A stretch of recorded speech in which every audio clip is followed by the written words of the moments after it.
Hello, my name is Vanessa and this is my engineering story.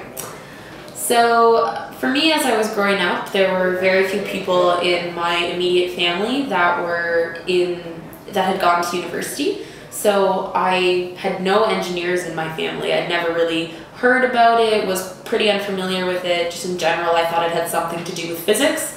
But my mom had always encouraged me to take the sciences and maths in high school, which I had done, and calculus and chemistry were my favorites. So grade 12 rolls around and I'm sitting there debating what to apply for university and kind of at a loss. One day I was hanging out with a friend of mine who was a year older, and he was talking to me about how he was currently at U of T for chemical engineering. He talked to me a little bit about the culture of the student life and a little bit about what a chemical engineer is and does and what the studies were like, kind of just giving me a 101 on what it was all about, and he really encouraged me to consider it as an option. And about a week later, I was with another friend, and that friend's father was working at Bombardier Aerospace, and he was talking to me about the engineering internship opportunities at Bombardier and what an internship even was and looks like, and that yes, it is in fact paid. And the more I was learning about this whole engineering world, I was kind of being sold to it. So I decided to apply to McMaster, Western, and Queen's universities because I wanted to be away from Toronto but not too far away. And I ended up choosing McMaster, and definitely don't regret that decision.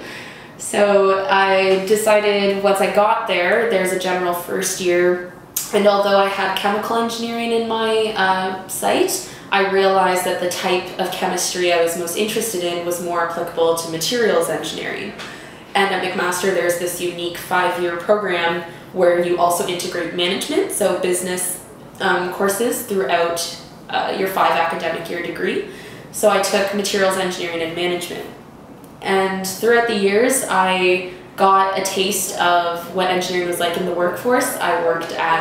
I did end up working at Bombardier Aerospace. I went to France on exchange, doing research at the Grenoble Institute of Technology. I went to Vancouver for 8 months working with Pepsi, worked at Quaker. I really did get a chance to see what engineers and materials engineers can do in the real world. But it wasn't actually until I worked in a non-technical role at the not-for-profit Engineers of Tomorrow where I was really working on how to it's the PEO's Youth Outreach Program, the Engineering Residence Program, where I was realizing that I'm spending all of my days encouraging anyone to join the profession, really getting engineers excited about why they got there in the first place, and I realized that I was not 100% sure if I was going to take that path, and it seemed a little hypocritical of me, and I didn't really know where this lack of confidence was coming from because I'd never failed an engineering course. I'd done well in my schooling and in the real world applications of my engineering degree. And I basically made the decision while working at Engineers of Tomorrow that a PEng license is the first thing on my to-do list. So I'm really excited to be graduating in May and working to pursue my PEng license. So this is the start of my engineering story and can't wait to see where it ends.